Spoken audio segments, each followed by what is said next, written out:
উত্তর দিনাজপুরের চোপড়ার সোনাপুর গ্রাম। যে মহিলা কাঁদছেন তার মেয়ের শ্রাদ্ধানুষ্ঠান, মায়ের হাতে মেয়ের ছবি। অল্প বয়সী মেয়েটি কি করে মারা গেল জানতে চাইছেন, তাই তো? না, মেয়েটি মারা যায়নি, অন্য ধর্মের একটি ছেলেকে বিয়ে করেছে, আর তাই মেয়ের অস্তিত্ব অস্বীকার করতে চাইছেন তার মা বাবা, এমনকি শ্রাদ্ধের আয়োজনও করেছেন। চোপড়ার এই ঘটনা কি মানুষ সমর্থন করেন তা জানতে আনন্দবাজার.com-এর ইউটিউব চ্যানেলে একটি পোল করা হয়। সেই পোলের ফলাফল কি চলুন একবার দেখে নেওয়া যাক। গত 24 ঘন্টায় মোট 13,000 জন ভোট দিয়েছেন। এই ঘটনাকে সমর্থন করেছেন 27% মানুষ। 67% মানুষ বলছেন তারা এই ঘটনা সমর্থন করেন না। 7% মানুষ কোনো মতামত দিতে চাননি। আর মতামত দিয়েছেন 193 জন মানুষ। ধর্মের জন্য সব কিছু ত্যাগ করা যায়, কোনো কিছুর জন্য ধর্ম ত্যাগ করা যায় না। একজন লিখছেন মুখাগ্নি করা উচিত ছিল। সাংঘাতিক কমেন্ট করেছেন আরও একজন, এরম যদি আমাদের কোনো রিলেটিভের সাথে হয় আমি তো ভালো বলে ডেকে ধর থেকে মুন্ডুটাই আলাদা করে দেব, সে যেই হোক, নিজের যত কাছের হোক। আমার একটাই বাক্য, জীবন দেব কিন্তু ধর্ম ত্যাগ করব না। যদিও এর ভিন্ন মত রয়েছে। একজন লিখছেন সমর্থন করার প্রশ্নই ওঠে না, জীবিত মানুষের শ্রাদ্ধানুষ্ঠান করাটা দণ্ডনীয় অপরাধ। ভেরিকোজ ভেনের জটিলতা, আজই আপনার অ্যাপয়েন্টমেন্ট বুক করুন ভারতের 1 নম্বর ভেরিকোজ ভেন হাসপাতালে। ভাগে গেছে আর কি, মানে মেয়ের মতেই ভাগছে, আমাদের গ্রামবাসী বা ফ্যামিলির কারো মত না নিয়ে, তার জন্য মানে আমরা এই সিদ্ধান্ত নিয়েছি আর কি। পরিবারের পাশাপাশি পুরো গ্রামবাসী মিলে? হ্যাঁ, পরিবারের পাশাপাশি আমরা প্রায় গ্রামবাসী সবাই মিলে, যাতে এরকম আর কোনোদিন কোনো মেয়ে যাতে এরকম ঘটনা না করে। শুধু পোল নয়, সরাসরি সাধারণ মানুষের কাছে প্রশ্ন করা হয়েছিল, ভিন ধর্মে সন্তানের বিয়ে তারা কি মানবেন? হ্যাঁ, অবশ্যই মেনে নেবো। মানুষ যদি মানুষ হয় তাহলে সেটা তো মেনে নেওয়াই যাবে। না, অন্য ধর্মের হলে সেটা আমি মেনে নিতে পারবো না।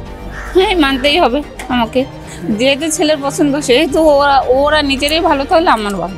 চেষ্টা করবো তাকে বোঝানোর মা হিসাবে।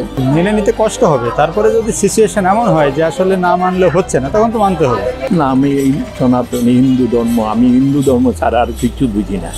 অন্য ধর্মের মেয়ের ছেলে বিয়ে করে আমি কেন মেনে নেব?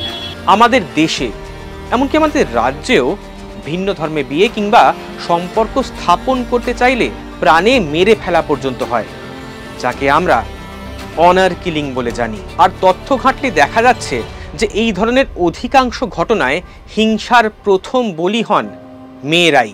তার মানে কি পরিবারের সম্মান রক্ষার দায় মূলত মেয়েদেরই? ভিন্ন ধর্মে বিয়ে কিংবা সম্পর্ক স্থাপন মানেই কি পারিবারিক সম্মানহানি? ন্যাশনাল ক্রাইম রেকর্ডস ব্যুরো অর্থাৎ NCRB'র রিপোর্ট অনুযায়ী 2017 থেকে 2022 পর্যন্ত গোটা দেশে নথিবদ্ধ অনার কিলিংয়ের সংখ্যা 400-র কাছাকাছি। 2012 কলকাতা, ভিন ধর্মের যুবকের সঙ্গে সম্পর্ক, সেই অপরাধে নিজের বোনের মাথা কেটে খুন। কাটা মুন্ডু নিয়ে নাদিয়াল থানায় আত্মসমর্পণ করেন দাদা। 2018 পূর্ব বর্ধমান, অন্য ধর্মের যুবকের সঙ্গে সম্পর্ক, বিহারের বাসিন্দা বাবা ও দাদা খুন করে বাড়ির একমাত্র মেয়েকে। 2019 মালদহ, অন্য জাতের যুবকের সঙ্গে সম্পর্কে জড়ায় 9ম শ্রেণীর ছাত্রী, বাড়িতে জানাজানি হতেই মা ও বাবা খুন করে মেয়েকে। 2018 সালের ঘটনা, জামালপুর থানার আন্ডারে হয়েছিল। গভীর রাত্রে একটা লং ডিস্টেন্স বাস থেকে এই মেয়েটি এবং তার বাবা এবং ভাই, তারা বিহারের মুজফ্ফরপুর থেকে আসছিল। রাত্রিবেলা এই মেয়েটিকে জামালপুর থানার আন্ডারে ন্যাশনাল হাইওয়ের উপরে আজাপুর বলে একটি জায়গা আছে, সেখানে তাকে নামানো হয় এবং সেখানে তাকে নৃশংসভাবে মার্ডার করা হয়। মোটিভ যেটা পাওয়া যায়, তাদের অমতে এই মেয়েটি বিয়ে করেছিল, সেই জন্য অ্যাকচুয়ালি বিয়ে করেনি, তখনও বিয়ে হয়নি, কিন্তু অ্যাফেয়ারটা ডেভেলপ করেছিল এবং তার জন্যে কিন্তু এই মার্ডারটা হয়েছিল বলে আমরা তখন জানতে পেরেছিলাম। এই 2025-এ দাঁড়িয়েও জাতপাত, অন্য ধর্মে বিয়ে বা সম্পর্ক স্থাপন, এতে কি পরিবারের সম্মানহানি হয়? এই ঘটনা যে একটা সামাজিক ব্যাধি, উত্তর দিনাজপুরের ঘটনা তার জ্বলন্ত উদাহরণ। কিন্তু শ্রাদ্ধ করলেই কি কারুর অস্তিত্ব অস্বীকার করা যায়? যখন সে মারাই যাচ্ছে না, তাকে ডিক্লেয়ার করা হচ্ছে যে ডিম টু বি ডেথ, সেই জায়গায় দাঁড়িয়ে কিন্তু তার আইনি বৈধতা একদমই নেই। তাহলে যে জিনিসটার আইনি বৈধতা নেই, সেই ভিত্তিতে তাকে তার সব সম্পত্তি বা তার রাইটস থেকে তাকে বঞ্চিত করা যায় না। পুলিশ বলছে অন্য ধর্মে বিয়ে আটকাতে মরিয়া হয়ে ওঠে পরিবার।